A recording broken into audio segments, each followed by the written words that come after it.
अस्सलाम वालेकुम दोस्तों, सेकंड ओपिनियन के साथ मैं हूं मोहम्मद शुएब यार खान। आपसे एक मरतबा फिर दरख्वास्त है, चैनल को सब्सक्राइब करें, लाइक करें, शेयर करें, बेल आइकन ज़रूर प्रेस करें और आपकी कीमती आरा का हमें इंतज़ार रहता है। आज का मौजू ही कुछ ऐसा है दोस्तों, 3 करोड़ से ज़ायद नफूस पर मुश्तमिल शहर कायद, जिसे उसूल बिलाद कराची कहा जाता है, जिसे सिटी ऑफ लाइफ कहा जाता है। एक ऐसा मेगा सिटी जहां नाइट लाइफ भी सांस लेती है और बिजनेस लाइफ भी, जहां पोर्ट पर खड़े शिप सिर्फ कार्गो नहीं लाते थे, अपॉर्चुनिटीज लाते थे, जहां फैक्ट्रियों की मशीनें सिर्फ शो नहीं करती थी, इकोनॉमी की हार्ट बीट महसूस होती थी, जहां हर बस स्टॉप, हर मार्केट, हर फुटपाथ एक स्ट्रगल थी, मगर इस स्ट्रगल में एक उम्मीद थी। लोग कहते थे अगर पाकिस्तान का दिल कहीं धड़कता है तो उसे कराची कहा जाता है। आज यही कराची एक एग्जॉस्टेड सिटी बन चुका है, एक ऐसा शहर जो मुसलसल सर्वाइवल मूड में जी रहा है। सड़कें टूट फूट का शिकार हैं, ड्रेनेज सिस्टम कोलैप्स कर चुका है, ट्रैफिक सिस्टम कियोस बन चुका है, वाटर क्राइसिस अलग, लोड शेडिंग अलग, पोल्यूशन अलग, और ऊपर से महंगाई ने मिडिल क्लास का सांस तक रोक दिया है। और सबसे पेनफुल बात क्या है, कराची के लोग अब मसाइल पर शौक होना छोड़ चुके हैं। बारिश आती है, शहर डूब जाता है, लोग मीम्स बनाते हैं। बिजली जाती है, लोग जनरेटर ऑन कर लेते हैं। पानी नहीं आता, टैंकर माफिया को कॉल किया जाता है। सड़कें टूटती हैं, लोग अपनी गाड़ी स्लो कर लेते हैं। यही मसले सॉल्व नहीं हो रहा है, नॉर्मलाइज हो रहे हैं। दोस्तों, किसी भी शहर की असल मौत तब नहीं होती जब इसकी इमारतें टूटती हैं, उसकी असल मौत तब होती है जब वहाँ रहने वाले लोग एक उम्मीद छोड़ देते हैं। और कराची के साथ सबसे बड़ा जुल्म यही हुआ है कि लोगों ने इससे उम्मीद छोड़ दी है। एक वक्त था जब कराची पाकिस्तान का प्राइड था, आज कराची अक्सर ब्रेकिंग न्यूज़ बनता गया है। कहीं फील्डिंग, कहीं रॉबरी, कहीं ट्रैफिक डिजास्टर और कहीं इंफ्रास्ट्रक्चर फेलियर। सवाल यह है, आखिर इस शहर को डिस्ट्रॉय किसने किया? गवर्नमेंट ने किया, पॉलिटिकल पार्टीज ने किया, सिस्टम ने किया, या फिर हम सब ने मिलकर खुद? ये सच है, कराची को एक दिन में किसी एक विलन ने तबाह नहीं किया। ये शहर स्लोली डैमेज हुआ है, खराब गवर्नेंस से, करप्शन से, और साथ ही साथ बैड अर्बन प्लानिंग जो है इसकी एक बहुत बड़ी वजह है। पॉलिटिकल कॉन्फ्लिक्ट से और पब्लिक नेग्लिजेंस से। कराची की ट्रेजेडी ये नहीं कि यहाँ प्रॉब्लम्स हैं, ट्रेजेडी ये है कि यहाँ प्रॉब्लम्स परमानेंट होती जा रही हैं। तो दोस्तों, ज़रा इमेजिन करें, दुनिया के बड़े बड़े मॉडर्न सिटीज़ अपने फ्यूचर के लिए 50 ईयर्स प्लानिंग करते हैं। यहाँ अगले बारिश सर्वाइवल का अचीवमेंट लगता है।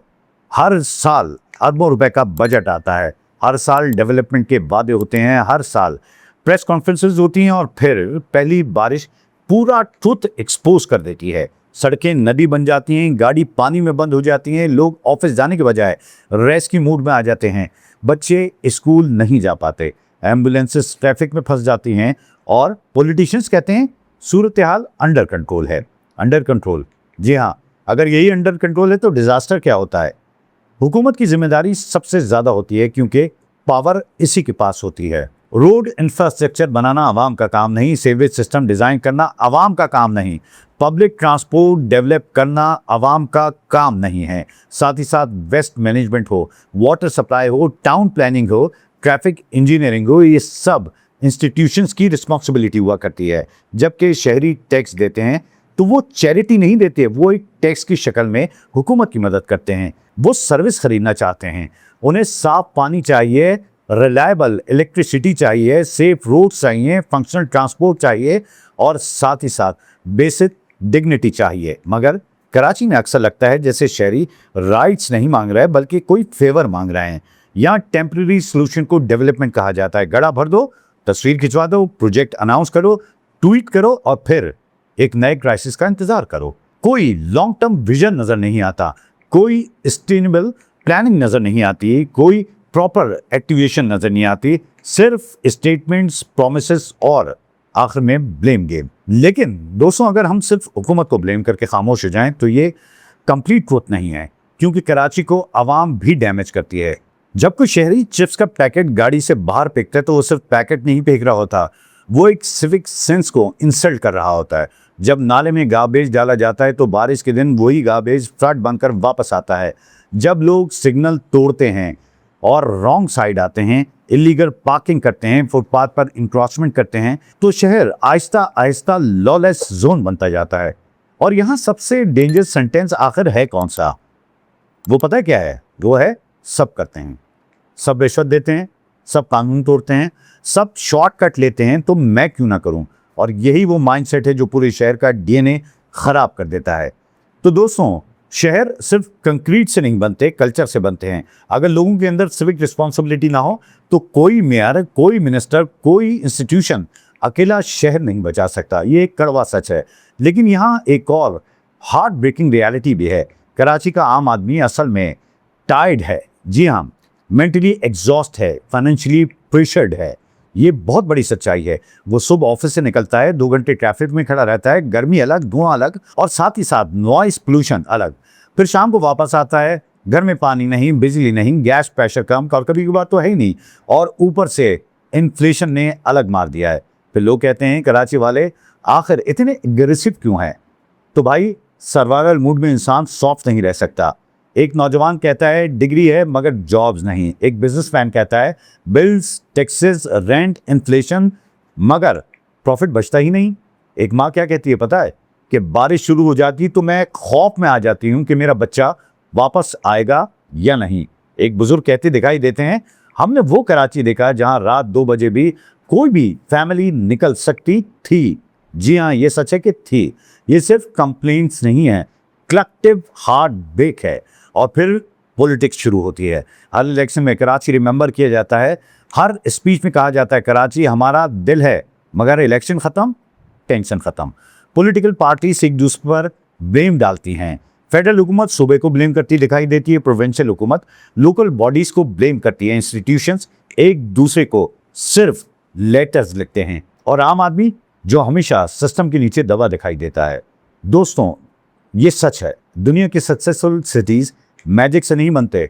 अगर हम सिंगापुर की बात करें, सिंगापुर ओवरनाइट डेवलप नहीं हुआ। दुबई अचानक मॉडर्न नहीं बन गया।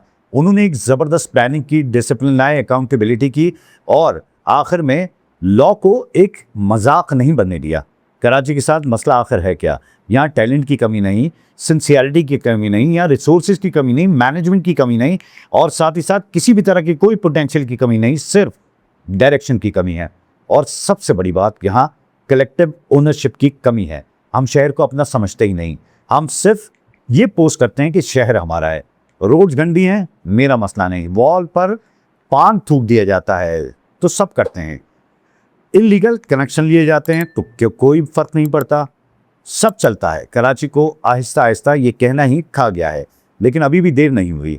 कराची आज भी पाकिस्तान की इकोनॉमिक बैकबोन है। आज भी यहाँ टैलेंट मौजूद है। आज भी यहाँ हार्ड वर्कर लोग मौजूद हैं। आज भी कई नौजवान अपने इलाके को क्लीन रखते हैं, अवेयरनेस कैंपेन्स चलाती हैं, और लोगों की मदद भी करते हैं। यही वो उम्मीद है, यही वो फ्यूचर है। कराची की सिर्फ फ्लाईओवर्स नहीं बचाएंगे, एक माइंडसेट बचाएगा। सिर्फ तकरीरें नहीं, इम्प्लीमेंटेशन बचाएगी। सिर्फ क्रिटिसिज्म नहीं, यहाँ पर जो असल चीज़ है वो है पार्टिसिपेशन, जिसकी ज़रूरत है। इसमें कोई दो राय नहीं कि अगर हुकूमत आज भी वाकई अकाउंटेबल हो जाए, अगर इंस्टीट्यूशन ऑनेस्टली परफॉर्म करें, अगर पब्लिक सिविक सेंस डेवलप करे, और अगर लॉ पावरफुल हो, कॉमन मैन दोनों के लिए इक्वल हो, चाहे वो कॉमन हो, चाहे फिर वो बहुत ज़्यादा ताकतवर हो, तो यही कराची दोबारा से रिवाइव कर सकता है। फिर भी शहर दोबारा सिटी ऑफ लाइफ बन सकता है। फिर इसी शहर का समंदर उम्मीद दे सकता है। फिर यही सड़कें तरक्की की तरफ जा सकती हैं। फिर यही नौजवान फ्रस्ट्रेशन के बजाय इनोवेशन की बात कर सकता है। और आखिर में सिर्फ एक बात कहना चाहूँगा, कराची को किसी एक इंसान ने तबाह नहीं किया, इसे बैड गवर्नेंस ने जख्मी किया, करप्शन ने भी, पॉलिटिकल इंटरफेरेंस ने भी, और हमारी डेली नेग्लिजेंस एक बहुत बड़ी वजह है। मगर याद रखिए, अगर एक शहर इंसानों की गलतियों से तबाह हो सकता है, तो इंसानों की नेक नियति और अमल से इसे दोबारा से आबाद भी किया जा सकता है। कराची अभी मुकम्मल तौर पर डेड नहीं हुआ। ये शहर अभी भी फाइट कर रहा है। बस इसे स्लोगन नहीं, सीरियस एक्शन चाहिए। सिर्फ सिंपैथी नहीं, सिस्टम चाहिए। सिर्फ हुकूमत नहीं, जिम्मेदार शहरी भी चाहिए। और शायद जिस दिन कराची के हर सिटीजन को अंदाज़ा हो गया कि ये शहर सिर्फ अर्निंग प्लेस नहीं, एक बहुत बड़ी आइडेंटिटी है, उस दिन कराची दोबारा सांस लेना शुरू कर देगा। उम्मीद है कराची के हवाले से जो हमारी आवाज़ है वो आपको समझ भी आई होगी, पसंद भी आई होगी। साथ ही साथ हुकूमतों की जो जिम्मेदारी हैं उसे प्रॉपर उस पर अमल करते हुए और इम्प्लीमेंटेशन की तरफ जाएंगे। आज कराची खंडर का गढ़ दिखाई देता है, कल यही कराची एक इंतहाई खूबसूरत शहर बन सकता है। हम आपके साथ हैं, हम हुकूमत के साथ हैं, तमाम अवाम आपके साथ है, लेकिन अब हुकूमत की जिम्मेदारी बनती है कि वो हर तरह से अवाम को सपोर्ट करे, अवाम को फैसिलिटेट करे। उम्मीद है आपको मेरी काविश ज़रूर पसंद आई होगी। एक मतलब फिर आपसे गुजारिश है कि चैनल को लाइक करें, सब्सक्राइब करें, बेल आइकन ज़रूर प्रेस करें, और साथ ही साथ आपसे हमेशा की तरह ये दरख्वास्त ज़रूर करूँगा कि अपनी कीमती राय से हमें ज़रूर आगाह करें। अगले प्रोग्राम तक के लिए इजाज़त दीजिए, अपना बहुत ख्याल रखिएगा। पाकिस्तान जिंदाबाद।